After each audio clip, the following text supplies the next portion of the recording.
नमस्ते। English grammar में ना एक रूल है जो काफी लोगों को, इवन एडवांस्ड लर्नर्स को कंफ्यूज कर देता है, और वो है इट्स टाइम का यूज। देखने में तो ये एक छोटा सा नियम लगता है, लेकिन इसे मास्टर कर लिया ना तो राइटिंग और स्पीकिंग दोनों में एक अलग ही लेवल की पॉलिश आ जाती है। तो चलिए आज इसे बिल्कुल आसान बनाते हैं। तो आइए शुरुआत करते हैं एक कॉमन सी ग्रामर पजल से। अभी हम एक सेंटेंस देखेंगे जो पहली बार में थोड़ा अजीब सा लग सकता है, और ये एक बहुत ही इंपॉर्टेंट सवाल सामने लाता है। सवाल बिल्कुल सीधा सा है। सेंटेंस है, it's high time he did the work. अब सोचिए, यहाँ डिड क्यों है? मतलब वर्ब का पास्ट फॉर्म, जबकि बात तो अभी की हो रही है, राइट? यहाँ डज क्यों नहीं है? यही वो पजल है जिसे आज हम सॉल्व करने वाले हैं। ओके, तो चलिए इसमें डीप डाइव करते हैं। इस पजल को सॉल्व करने के लिए हमें इट्स टाइम रूल के पीछे का लॉजिक आखिर है क्या, उसे अनलॉक करना होगा। ये कोई ऐसे ही रैंडम रूल नहीं है, इसके पीछे एक खास वजह है। तो कोर रूल क्या है? ध्यान से सुनिए। जब भी कोई सेंटेंस कुछ खास टाइम एक्सप्रेशन से शुरू होता है ना, तो उसके बाद हमेशा सिंपल पास्ट टेंस का इस्तेमाल होता है। हाँ, मतलब वर्ब की सेकेंड फॉर्म या V2। और ऐसा क्यों होता है? क्योंकि ये एक्सप्रेशंस ये बताते हैं कि कोई काम पहले ही हो जाना चाहिए था। बेसिकली वो काम ओवरड्यू है। और ये रहे वो 3 खास एक्सप्रेशंस जिनको बिल्कुल याद रखना है। पहला, इट्स टाइम। दूसरा, इट्स हाई टाइम। और तीसरा, इट्स अबाउट टाइम। बस इतना याद रखिए, जब भी ये फ्रेजेस सेंटेंस के शुरू में दिखें तो बस समझ जाइए कि आगे पास्ट टेंस ही आएगा। चलिए, अब थियरी बहुत हो गई। अब बढ़ते हैं प्रैक्टिस की तरफ और देखते हैं कि ये रूल एक्चुअल सेंटेंसेस में काम कैसे करता है। क्योंकि एग्जाम्पल से ही तो कॉन्सेप्ट्स एकदम क्रिस्टल क्लियर होते हैं। ओके, पहला एग्जाम्पल देखिए। It's time he went to school.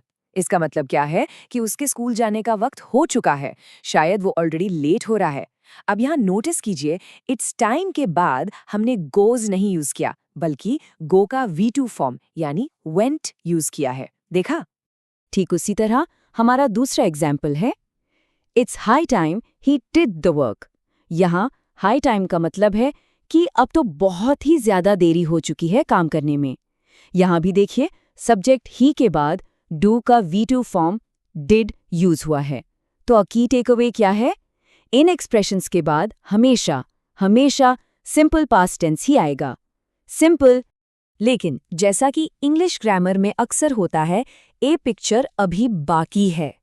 यहाँ एक बहुत इंपॉर्टेंट एक्सेप्शन भी है, और इस छोटे से पॉइंट को समझना इस रूल को A to Z मास्टर करने के लिए बहुत जरूरी है। अच्छा, अब यहाँ देखते हैं एक बहुत ही इंटरेस्टिंग कंपैरिजन। केस 1, अगर इट्स टाइम के बाद कोई सब्जेक्ट है, जैसे ही, शी, वी, तो V2 यानी सिंपल पास्ट आएगा। Example, it's time he started. Simple. लेकिन केस 2, अगर इट्स टाइम के ठीक बाद टू आ जाता है, तो हम वर्ब का बेस फॉर्म यानी V1 यूज करेंगे। Example, it's time to start. देखिए दोनों स्ट्रक्चर्स में कितना सा फर्क है। तो अब तक जो भी सीखा है उसको टेस्ट करने का टाइम आ गया है। चलिए एक छोटा सा क्विक क्विज लेते हैं। रेडी? इससे पता चलेगा कि कॉन्सेप्ट कितना क्लियर हुआ है। पहला सवाल आपकी स्क्रीन पर।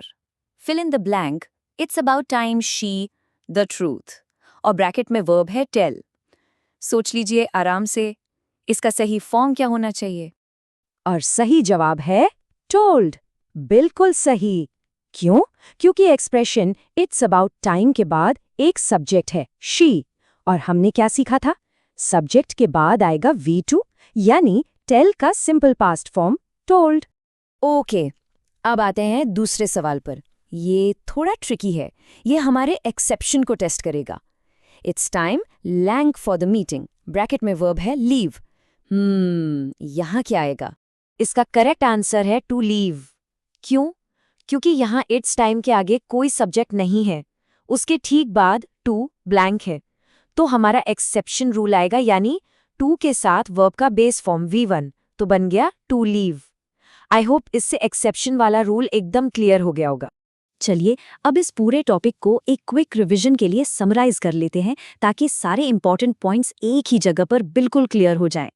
ये जो समरी टेबल है ना, ये एक बहुत ही काम का चीट शीट है। इसको आप स्क्रीनशॉट भी ले सकते हैं। ये साफ साफ दिखाता है इट्स टाइम के बाद अगर सब्जेक्ट आया तो V2 लगेगा यानी सिंपल पास्ट, और अगर इट्स टाइम के बाद टू आया तो V1 यानी बेस फॉर्म।